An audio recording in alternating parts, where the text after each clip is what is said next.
Dee stood at the edge of the bridal suite, her veil slightly crooked, her phone buzzing with messages that made her heart drop. "Come quick, Mama's fallen, she's not breathing." Her hands trembled, her bouquet hit the floor. She rushed to the hospital, only to find Mama sitting in the garden with a book in her lap, perfectly fine. That's when it hit her. Her sister lied, and Dee wasn't going to let the day end like that. Dee woke up that morning with a heart full of happiness. It was her wedding day, the day she had dreamed about since she was a little girl. Everything felt perfect. Her dress was ready, her makeup artist had just started, and her phone was buzzing with sweet messages from friends and family. She smiled, holding her bouquet close, feeling like the happiest woman in the world. But then, her phone lit up with a message from her sister, Awole. It read, "Come quick. Mama's fallen. She's not breathing." Dee froze. Her hands started to shake. She didn't ask questions. She didn't even think twice. She threw off her veil, dropped the bouquet, and ran. Her heart was pounding. All she could think was, please don't let anything happen to Mama. She rushed to the hospital, still in her wedding robe, makeup half done, hair only pinned on one side. Her chest ached from fear, but when she got there, something didn't feel right. The nurse at the front desk looked confused. "There's no emergency," she said. Dee walked outside, and there, in the hospital garden, was her mother, alive, well, sitting peacefully on a bench, reading a book with sunglasses on. "Mama!" Dee called out, shocked. Her mother looked up and smiled. "Collapsed? Who told you that?" "I'm just sunbathing," she said, chuckling. In that moment, Dee's heart sank, not from relief, but from betrayal. It wasn't a mistake. Awole had lied, on purpose. She had made up the emergency just to pull Dee away from her wedding, just to ruin the one day that wasn't about her. Dee stood there, speechless. The joy she had felt that morning had vanished in seconds, not because of a real emergency, but because of her own sister's jealousy. And just like that, Dee knew. Her wedding day had already changed forever, not because of a tragedy, but because someone she loved had decided to hurt her, on purpose. From the time they were little, Awole was always the center of attention. At school, at church, even at family events, people noticed her first. She was loud, confident, and always knew how to steal the show. Dee, on the other hand, was quiet and kind. She never competed. She was happy to help from the background and never asked for praise. But deep inside, she hoped that one day her time would come, a day where she would be the one everyone looked at, cheered for, and celebrated. When Dee got engaged to Igbo, the man of her dreams, she thought that day had finally come. She was glowing with happiness when she called her sister to share the news. But instead of a hug or a scream of joy, Awole just raised an eyebrow and said, "Oh, to him?" That was it. No excitement, no happiness, just a cold, sharp question that cut through Dee's joy like a knife. Dee tried to brush it off. Maybe her sister was just shocked. Maybe she was having a bad day. But with each passing week, it became clearer. Awole wasn't happy for her. Every time someone praised the couple or talked about the wedding plans, Awole changed the subject or found a way to talk about herself. If Dee showed her a dress option, Awole would say it was too simple. If she shared venue ideas, Awole would roll her eyes and suggest something better. She didn't just want to help, she wanted control. It wasn't just about jealousy, it was about attention. Awole had always been the one people admired. Now, the spotlight was shifting, and she hated it. She couldn't stand seeing her little sister get all the love and praise. She wanted the wedding, the guests, the admiration for herself. But jealousy doesn't always come in angry words. Sometimes it hides in fake smiles and quiet plans. Awole didn't shout or cause scenes. She just planted seeds, small sneaky ones. Doubts here, distractions there. It was slow and subtle, but Dee started to notice. There was a deep silence in Awole's support. She smiled in public but complained in private. She wore the bridesmaid title like a crown and walked like she owned the wedding. Dee kept hoping things would change, that one day Awole would truly be happy for her. But deep down, she started to feel it. This wasn't just a sister struggling with emotions. This was a sister who couldn't handle not being the star. And that kind of jealousy doesn't need to scream. It plans, it plots, and it waits for the perfect moment to strike. At the wedding venue, everything was set. Flowers were fresh, music was soft, and guests were dressed in their best clothes. The chairs were full, the decorations sparkled, and all eyes were on the stage where the groom, Igbo, stood nervously. He looked handsome in his suit, but his face showed worry. His bride, Didi, was late. At first, everyone thought maybe it was a small delay, maybe her makeup was taking longer, or the traffic was slow.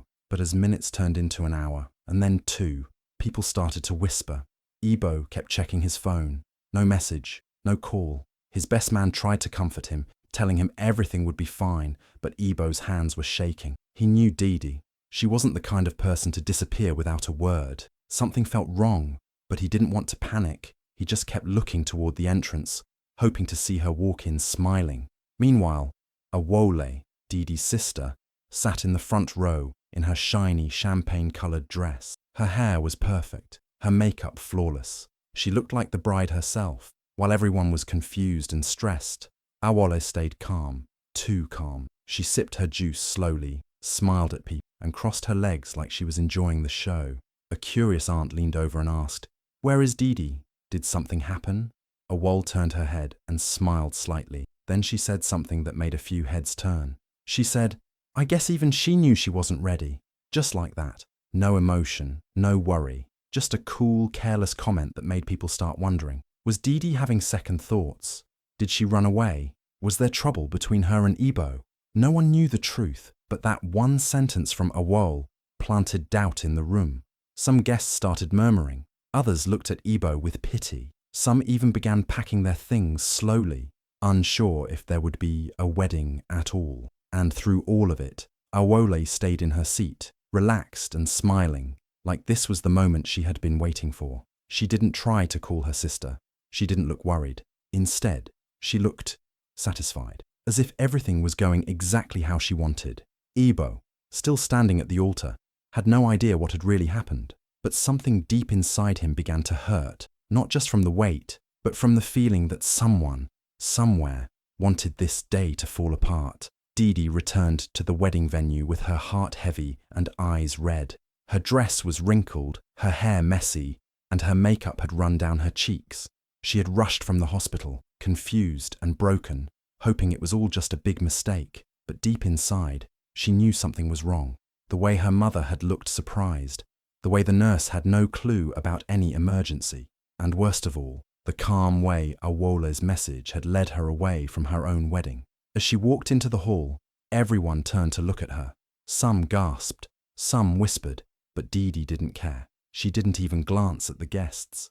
Her eyes searched for one person only, her sister. She spotted Awole sitting in the front row, legs crossed, holding her phone, looking like nothing had happened. Didi marched straight to her, her voice trembling with anger and pain.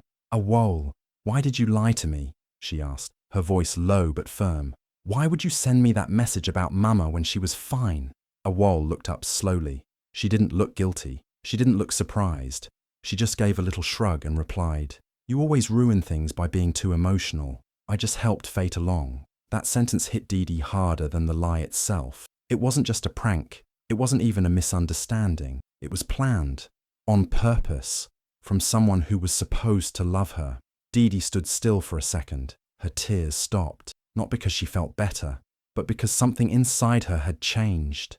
The pain was still there, but now it was mixed with something stronger, clarity. She finally saw her sister for who she really was.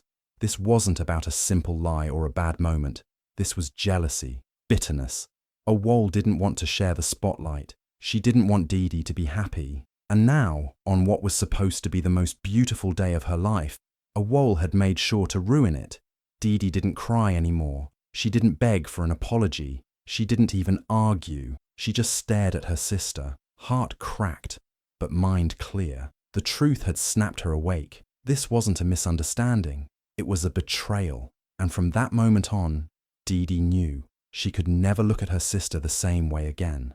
Didi stepped outside the noisy hall, her heart still racing from everything that had just happened. The air was cooler outside, but her mind was burning with thoughts. Her wedding had almost fallen apart. Her sister had lied. People were whispering. Igbo had waited for her without knowing the truth. And deep inside, Didi knew she couldn't just go back in and pretend like nothing had happened. She stood quietly in a corner, holding her phone tightly. Her fingers hovered over a number she hadn't dialed in years. She hesitated for a second, then took a deep breath and pressed call. The phone didn't even ring twice. "Hello?" a familiar voice answered. It was him, Kwasi. Didi hadn't spoken to Kwasi since their family pushed him away. Years ago, he had dated a Wole. They were close for a while, but a Wole had treated him badly, showing him off when it suited her, then dropping him without care when someone richer came along. She had mocked him during dinners, talked down to him in front of friends, and one day just stopped taking his calls. Like he never mattered. But Didi remembered something different. Kwasi was kind. He was humble. He had always treated Didi with respect, even when a Wole didn't. He was the kind of person who never forced himself into the spotlight, but his presence spoke louder than words. Now, standing outside her ruined wedding, Didi called him, not to get revenge, but because something in her heart told her he would understand, that he would show up, that he would remind her of her strength. "Kwasi," she said softly. "It's Didi." There was a short pause on the line, but not an awkward one. More like a moment where someone was surprised but happy. "I know it's you," he said gently. "Are you okay?" Didi couldn't answer right away. Her throat tightened. No one had asked her that all day. Not like that. Not with care. "I need a favor," she said finally. "I wouldn't ask if it wasn't important." Kwasi didn't ask questions. He didn't make her explain. He just said, "Tell me where you are." That was it. Simple. Director. No judgment. And in that moment, Didi knew she had made the right call, not just on her phone, but for herself. The day wasn't over. The pain was still fresh. But now, something had shifted. She had reached out to someone who truly saw her. And that one call, it was about to change everything. Inside the wedding hall, the air had changed. Guests were restless. Some stood. Some had already started to leave. The bride was missing for hours, and no one had answers. A few people whispered that maybe the wedding was cancelled. Others guessed there was a fight between the couple. All eyes were on the stage where Ebo still stood, quiet and hopeful, refusing to move. Then suddenly, the doors opened. Everyone turned. And there she was, Didi, not broken, not crying, but standing tall, graceful, and calm. Her dress may have been a little wrinkled, but her presence was powerful. The bride had returned, and she wasn't alone. Holding her arm was Kwasi, the same man most of them remembered from years ago. The man a Wole had once brought to a family dinner, only to laugh at his shoes, talk over him, and make him feel small in front of everyone. She had embarrassed him like he was nothing, and soon after, she left him for someone else, like he had no value. But the man who walked beside Didi that day was not the same Kwasi. He was confident, tall, and graceful. He wore a sharp suit, and his calm smile made people sit up straighter. He looked like a man who had grown, who had healed, who had succeeded. And now, he was walking into a wedding beside the very bride whose sister had once tossed him aside. Gasps echoed through the hall. Heads turned. Whispers started again, but this time with wonder.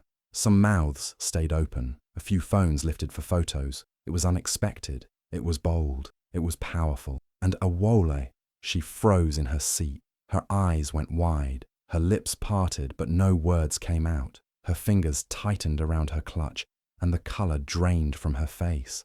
She never expected to see Kwasi again. Definitely not on this day, and especially not on Didi's arm. She watched as the man she once looked down on now stood beside the sister she tried to destroy. Didi didn't look at her. She didn't need to. Her presence said enough. She walked straight down the aisle, steady and unbothered, like a queen who had returned to her throne. Not out of spite, but out of strength. That entrance didn't just silence the rumours. It rewrote the whole story. The bride had come back, not broken, but brighter than ever. And suddenly, everyone in the room knew. This wedding wasn't over. It had just begun. Didi stood next to Ebo at the altar, calm and steady. The room was quiet, everyone watching closely. They had waited all day for this moment. Her dress wasn't perfect anymore, and her hair wasn't as neat as it was in the morning. But none of that mattered now. What mattered was the strength in her eyes and the peace in her smile. Ebo looked at her, full of love and relief that she had come back. He didn't need an explanation right then. Just seeing her beside him was enough. The priest asked if she was ready to share her vows. Didi nodded, then took a deep breath and turned slightly, not toward Ebo, but toward the crowd. Her voice was gentle but firm. Before I say my vows, she said, I want to thank someone. Everyone leaned in, expecting her to mention her parents, or her friends, or maybe even Igbo, but instead, she said, I want to thank someone who reminded me today of what love is not. Gasps moved through the guests like a wave. Some looked confused. Others knew exactly what she meant. She turned her head and looked straight at her sister, Awole. Love isn't manipulation, Didi said, her voice steady. It isn't control. It isn't pretending to fall, just so someone else breaks. The room went still. No music, no murmurs, just silence. Awole blinked fast. Her face tightened, and she looked down at her lap, avoiding everyone's eyes. She tried to act like it didn't bother her, but her body said otherwise. Didi didn't speak with anger. She spoke with truth, and truth, when spoken calmly, can hit harder than shouting. Everyone in the hall understood now. The missing bride, the delayed wedding, the strange tension. It all made sense. Didi didn't expose her sister with drama. She did it with grace. She didn't fight her sister's darkness. She simply brought her own light. Then, without another word, Didi turned back to Igbo and smiled. And only then, after speaking her heart, did she begin her real vow. She promised love, honesty, and respect. And those words, said after all she had been through, carried more meaning than ever, because Didi had faced betrayal and stood tall. And now, standing at the altar, she wasn't just saying, I do. She was saying, I know who I am. And the whole room felt it. The reception was full of lights, laughter, and music. After everything that had happened earlier, the room now felt warm and alive. Didi looked like a new woman, strong, glowing, and surrounded by people who truly cared about her. But the one person who stayed by her side the entire evening was Kwasi. He didn't try to take attention. He didn't act overly proud. He was just there, present and supportive. Whenever Didi smiled, he smiled. When she laughed at a joke, he laughed too. He poured her juice without being asked, fixed her chair when it moved, and made sure her dress didn't drag. It was simple, quiet care, but it spoke louder than anything. Guests began to notice. Some asked if they were together. Others just admired how calm and kind he was. He didn't act like he wanted revenge. He wasn't trying to show off. He was just being the good man he had always been. The man many had failed to see before, but someone did see now. Awole. She sat at a table across the hall, her eyes following every move Kwasi made. Her smile had faded long ago. Every time he leaned close to Didi to whisper something, and she giggled, Awole's face twitched. Every time he lifted a glass to toast her, she shifted uncomfortably in her seat. She was watching the man she once rejected, mocked even, treat her sister in a way she had never known how to appreciate. It wasn't loud. There were no fights, no words between them. But the way Kwasi danced with Dede, so relaxed, so gentle, said everything. He spun her slowly, held her hand carefully, and made sure she felt special every second they were on the floor. Awole couldn't look away, because this was the same man she had called not good enough, the one she had embarrassed in front of their family, then left like he didn't matter. Now that same man was admired, respected, and deeply trusted, and he was smiling with someone else, her own sister. The music played on, and people clapped for the couple on the dance floor. But Awole didn't clap. She just sat there, frozen, like time had stopped for her. Because in that moment, she realized she hadn't just lost a man, she had lost a good man. One who had grown, risen, and become everything she once believed he would never be. And the worst part? She saw it too late. As the reception went on, laughter and music filled the air. Guests were enjoying their food. Some were dancing, and others were sharing stories about the couple. It was finally starting to feel like the wedding Didi had dreamed of. The tension from earlier was fading, and love was back in the room. Then, someone tapped a spoon gently against a glass. It was time for a toast. Kwasi stood up. He wasn't the groom. He wasn't even family. But the way he had supported Didi that day, the way he had shown up without question, made everyone quiet down and give him their full attention. He looked calm and confident, holding a glass of juice in one hand, and his other hand resting on the back of Didi's chair. He smiled and began, "Today is about love, about second chances, about strength." The room listened carefully. Every word he spoke felt personal, gentle, but also deep. "Sometimes," he said, pausing to look around, "people throw away diamonds thinking they're just rocks." The room went quiet. His eyes slowly moved until they landed on one person, Awole. He didn't look angry. He wasn't shouting, but his next words hit harder than anything else that had been said all day. But those diamonds, he continued, they get picked up, polished, and shine again. The meaning was clear. He wasn't just talking about himself. He was talking about how people get treated, how someone can be tossed aside, seen as nothing, only to grow into something beautiful, strong, valuable. Then he said it. You taught me that. Awole's face dropped. She froze in her chair, not expecting her name, not expecting to be called out like that without even being named. Kwasi raised his glass with a calm smile. To growth, to dignity, and to never letting anyone make you feel small. Guests clapped slowly, then louder. Some nodded with understanding. Some looked at Awole with surprise, but she just sat there, holding her breath, trying to keep her face still. On the outside, she smiled faintly, but inside, those words burned, because they weren't just words. They were truth. She had thrown him away, laughed at him, looked down on him, and now he was standing tall in front of everyone, not bitter, but better. That toast wasn't made to hurt her, but it did. Not because it was cruel, but because it was honest. And honesty, it stings the most when you know it's about you. After the wedding, people kept talking about what had happened. Some were shocked by Awole's actions. Some admired how Didi handled everything. But Didi herself didn't get stuck in the drama. She didn't go around telling everyone what her sister had done. She didn't start fights. She didn't post angry messages or seek pity. Instead, she chose peace. Didi forgave Awole, not because what she did was okay, but because carrying that kind of pain would only hold her back. She let it go for her own peace, not for her sister's. But forgiving didn't mean forgetting. Didi kept a healthy distance. She no longer shared her heart with someone who had tried to break it. She knew better now. Life moved on, and so did Didi. Her love for Igbo grew stronger. They built a beautiful marriage, not because it started perfect, but because they chose to keep growing, even through the pain. And Kwasi, he became a trusted friend, a reminder that good people can still show up, even after others let you down. Didi's story inspired many. People asked her, how did you stay so calm when everything was falling apart? And every time, she smiled and said the same thing. I didn't come to fight for a spotlight. I came to bring light. That one line touched hearts. Because it wasn't just about a wedding. It was about knowing your worth, about rising above jealousy, lies, and betrayal without letting them change who you are. She didn't need to prove anything. Her peace proved it. Her strength proved it. Her happiness proved it. And in the end, Didi didn't just marry the love of her life. She became a light for every woman who's ever been hurt by someone close. Every bride who's had her moment nearly stolen. Every person who's been told they're too emotional, too soft, or not enough. Didi showed them all. You don't have to fight to be seen, just be light. And that light shined brighter than ever.